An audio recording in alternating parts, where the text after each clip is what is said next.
जो मृतका है रुक्मणी देवी, वो राजद की सिपाही थी और बहुत दिनों से वो हम लोग के साथ थी। अब वहाँ कैसे मरी हम लोग तो थे नहीं। हमारे नेता लालू जी, तेजस्वी जी का आदेश हुआ कि आप वहाँ जाओ और उस गरीब परिवार को मदद करो। उनके आदेश पर क्या हुआ नहीं हुआ, हॉस्पिटल में मरी। बाद में हम लोग को सोशल मीडिया के द्वारा पता चला कि हमारे कार्यकर्ता का मृत्यु हो गया है। तो चलिए, हम लोग उस समय यात्रा में थे। हम लोग, हमारी यात्रा 1 तारीख को समाप्त हुआ पटना में।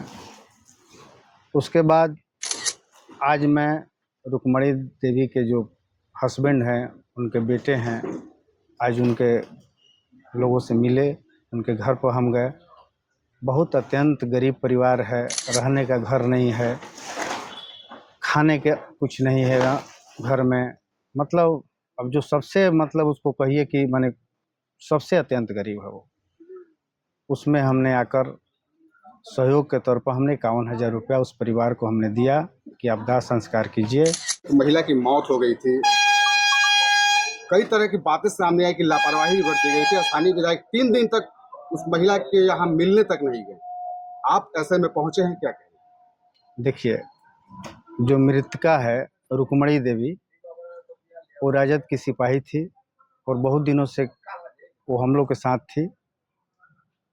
अब वहाँ कैसे मरी हम लोग तो थे नहीं। क्या हुआ नहीं हुआ, हॉस्पिटल में मरी। बाद में हम लोग को सोशल मीडिया के द्वारा पता चला कि हमारे कार्यकर्ता का मृत्यु हो गया है। तो चलिए, हम लोग उस समय यात्रा में थे। हम लोग, हमारी यात्रा 1 तारीख को समाप्त हुआ पटना में। उसके बाद हमारे नेता लालू जी, तेजस्वी जी का आदेश हुआ कि आप वहाँ जाओ और उस गरीब परिवार को मदद करो। उनके आदेश पर आज मैं रुक्मणी देवी के जो हस्बैंड हैं, उनके बेटे हैं, आज उनके लोगों से मिले, उनके घर पर हम गए। बहुत अत्यंत गरीब परिवार है, रहने का घर नहीं है, खाने के कुछ नहीं है घर में। मतलब अब जो सबसे मतलब उसको कहिए कि माने सबसे अत्यंत गरीब है वो, उसमें हमने आकर सहयोग के तौर पर हमने 51,000 रुपया उस परिवार को हमने दिया कि आप दाह संस्कार कीजिए। और वो परिवार आज बहुत खुश है कि लालू जी के यहाँ से हम लोग आए हुए हैं, राजद परिवार हमारे द्वार पाया हुआ है। ये बहुत परिवार बहुत खुश हुआ आज। तो ये सहयोग राशि पार्टी फंड से दिया गया है या नहीं? ये मेरा पर्सनल था, क्योंकि मेरे नाम से वो चेक है।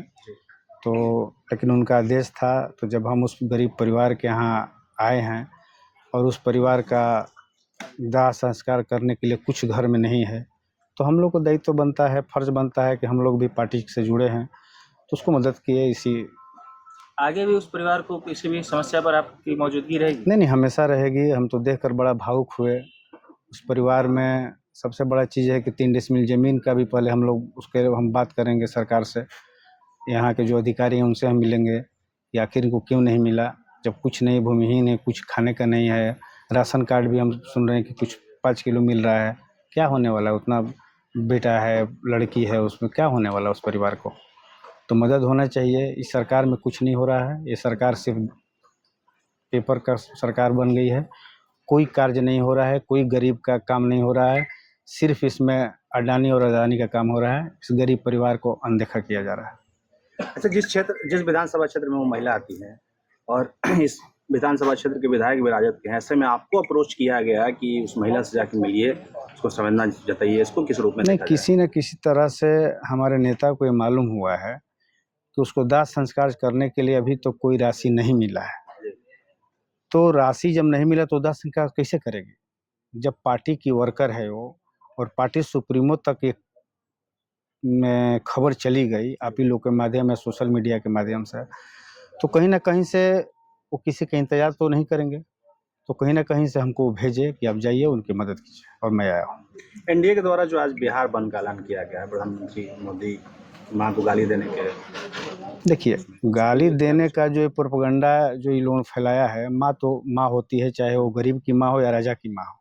माँ सबके लिए पूजनीय है और माँ का गाली नहीं देना चाहिए। हम लोग भी इसका विरोध करते हैं। सबसे बड़ी चीज़ है कि जो मंच था, उस मंच पर न राहुल जी थे, न तेजस्वी जी थे। उस मंच पर वो आदमी कौन था, अभी पता हम लोग को चला मीडिया के माध्यम से कि वो भाजपा का ही आदमी था, जो भी बहुत जगह हम लोग सोशल मीडिया पर देख रहे हैं। तो सबसे बड़ी चीज़ है कि गाली तो देना नहीं चाहिए, वो कोई भी व्यक्ति उस पर कानूनी कार्रवाई होना चाहिए। रही बात जो भावुकता जो प्रधानमंत्री जी दिखाए हैं अभी 2 दिन पहले, तो आप बिहार बंदी का जो बात करते हैं, तो गुजरात काहे नहीं बंद हुआ? आप तो प्रधानमंत्री देश के हैं, पूरा देश बंद होना चाहिए, तो बिहार क्यों बंदी आप कर रहे हैं भाई? बिहार क्यों बंद कर रहे हैं आप? इसका मतलब कि आप सोच रहे हैं कि वो जो भावुकता दिखाकर इसको वोट में डाइवर्ट कर लें। विकास तो हुआ नहीं है, मुद्दा तो है नहीं कुछ। तो ये लोग कोई ना कोई बहाना बनाकर बिहार की राजनीति को ये लोग सोचते हैं कि मोड़ दें, लेकिन ये चीज़ होने वाला नहीं है। बिहार है, यहाँ उड़ती हुई चिड़िया को लोग हल्दी लगाता है। ये प्रधानमंत्री का यहाँ कुछ चलने वाला नहीं है। जो ये लोग कोई अब मुद्दा ये लोग को नहीं बचा। ये लोग जो रैली हुआ हमारे तेजस्वी जी और राहुल गांधी से, इसलिए प्रधानमंत्री डर गए हैं। और प्रधानमंत्री और पूरी बीजेपी और एनडीए के लोग ये समझ गए हैं कि सरकार बनने नहीं जा रही है, तो कौन सा पैतरा हम लोग करें ताकि ये लोग भावना में आ जाए। तो ये बिहार भावना में नहीं आएगी। इसका लाभ गुजरात को मिल चुका है, तो वही चीज़ ये बिहार में लाना चाहते हैं, तो ये होने नहीं जा रहा है। सबसे बड़ी चीज़ है कि आपने गाली की बात करते हैं, राहुल जी की माता जी को आपने जर्सी गाय बोला, वो भी तो हमारी देश की महिला है। आपने क्या क्या बोला? आप कितने महिलाओं को गाली दिए? तो आप दूसरे को गाली देते हैं और अपनी बात को जब आता है तो आप बिहार पलाते हैं। तो आपको तो भी सोच समझ सीख लेना चाहिए कि किसी दूसरे को गाली नहीं देना चाहिए। हम लोग गाली में विश्वास नहीं करते। हमारे नेता ने पहले ही बोल दिया है कि कोई भी उस पर कानूनी कार्रवाई होनी चाहिए। अब कौन गाली दिया, वो आदमी बीजेपी का है और उसको आप मुद्दा बनाकर भावुकता दिखा रहे हैं बिहार में, और बिहार बंदी करा रहे हैं। अब देश के प्रधानमंत्री है, देश को बंद कराइए। देश में क्यों नहीं बंद हुआ? आप देश के प्रधानमंत्री हैं भाई, गुजरात क्यों नहीं बंद करा रहे हैं? तो ये भावुकता जो है वो बिहार में नहीं चलने वाला है।